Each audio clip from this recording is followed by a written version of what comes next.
There continues to be fallout from this ACC settlement.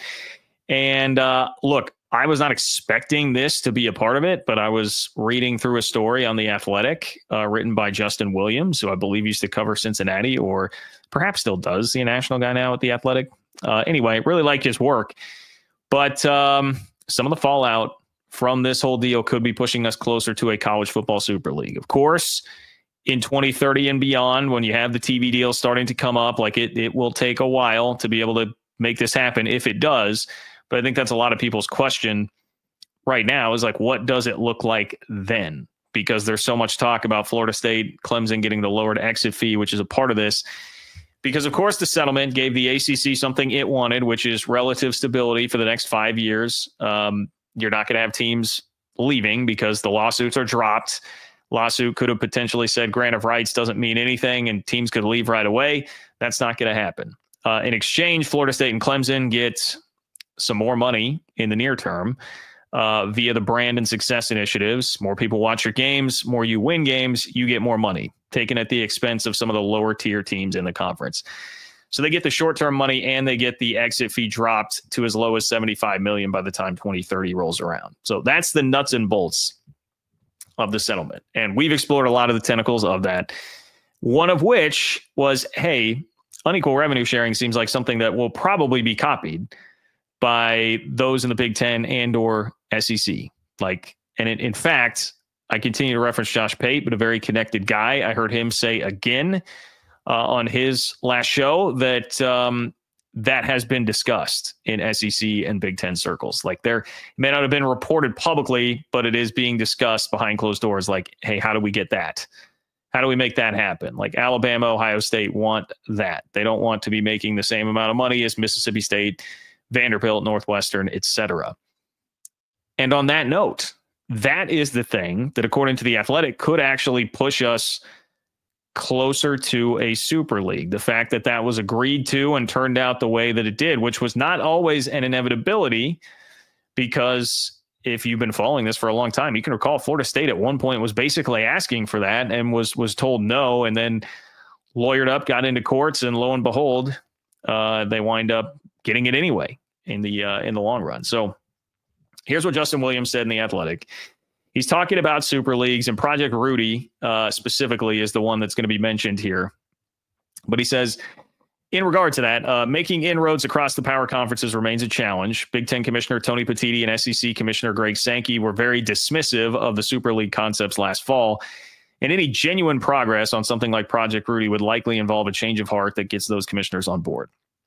So, okay, at this point you're saying, John, what is this? We all knew this. They said, hey, we're basically super leagues already. We don't need any help. What has changed here? Well, here's the line, okay? Here's what Williams said. He said, but unequal revenue distribution could be the tectonic shift that sparks it being Project Rudy. And a reason he is saying that is because Project Rudy, a core tenet of that was unequal revenue sharing. It would be broken down into different tiers, and depending on what tier you're in, you would get a different cut of the money, which they hypothesized would be bigger if they were selling the TV rights to this big 70-team entity, which is what Project Rudy was pitched as. Now, maybe it winds up being not quite as many teams. We'll see. But they had kind of pitched the initial idea as 70 teams, and that would fetch a heftier price tag overall. And then the bigger brands would get an unequal share of that. So those teams that are bigger brands and having more success would get a larger share of that. Williams says, despite confidence within the industry that conference revenues will continue to climb, and an insistence by Petitti and Sankey that they don't need any outside intervention, the combination of guaranteed minimums and a higher ceiling could incentivize programs of all stripes to buy what a super league is selling. So the combination of guaranteed minimums, which, so there would be a guaranteed minimum in terms of revenue as well for the teams that are not up at the top, and a higher ceiling then for the teams like Alabama, Georgia, Texas, your big brands that could generate a lot of interest up top there. A little more on that if you're still wanting, hey, John, like, what are some of the details here? Well, it would take a $9 billion investment. So this would involve like some private capital, private equity. But a big tenet of this would be less matchups with like small G5 teams. So this is not good for the G5 at all. Not good news at all. You would have way more power conference matchups, which is a part of generating extra TV interest and getting that number up. So more high profile matchups, tiered performance-based revenue system. Most successful programs are compensated well above what they can get from a conference's standalone TV contract right now. That's according to the pitch. We don't know if that would actually be true, but according to the pitch, that's what it would be. And then guaranteed minimums to all schools, 70 teams, multiple automatic bids for the SEC and Big Ten into the postseason, the playoff. It's kind of a quick rundown of Project Rudy. If you don't remember that, we had that story back in I think the last time we were talking about it was maybe like October. Now here's a quote. Okay. If you're still sitting here skeptical, like, okay, John, like one line in an athletic story, like, all right, fine. Well, here's a quote. Okay. There's a quote from Justin Williams' article where he talked to, who does he quote here? A power conference athletic director. So P4 athletic director says, we'll see if it continues to pick up steam, but I know more and more ADs have listened to the idea. There's a lot that needs to be done, a lot of egos that will have to be checked for it to really come together. But in theory, it makes sense, right? We'd all make a lot more money. So there's a power conference athletic director that seems to be on board with the idea that they would all make more money and says, hey, more of my colleagues are actually listening to this, at least. I felt like this was a big enough deal to lead the show because I got to be honest, I just sort of felt like, well, these things are just dead. I don't think we'll ever hear anything more about them. And to actually see a quote from a P4 athletic director sharing some optimism here and tying it to the idea of like, hey, unequal revenue sharing is going to become the new norm in college athletics. And so that will kind of open the door here because then everybody will be used to it. Like that will be the precedent that's set and that will get everybody more used to the new world that we're in. And so it makes sense to kind of slide back into that. And then hopefully, if you have a big 70 team league, like I know it talks about using the existing power conferences still already in its format. Maybe there could be some reshuffling back to something that makes more sense geographically once you have that all locked down. We'll see. But this was more, this gave more credence to the idea that I thought we would see, at least at this point. There are a lot of things here. If you wanted to say, well, John, what conference is this P4 athletic director actually from? Because that could make a big difference. If this is an ACC or a Big 12 athletic director, it very well could be somebody that is trying to push some hope here, for this being the thing that happens instead of just a more exclusive Big 10 and SEC Super League kind of model at that point. Or just, the Big 10 and SEC grabbing however many more teams, 4 more a pop, and then calling it good in 2030.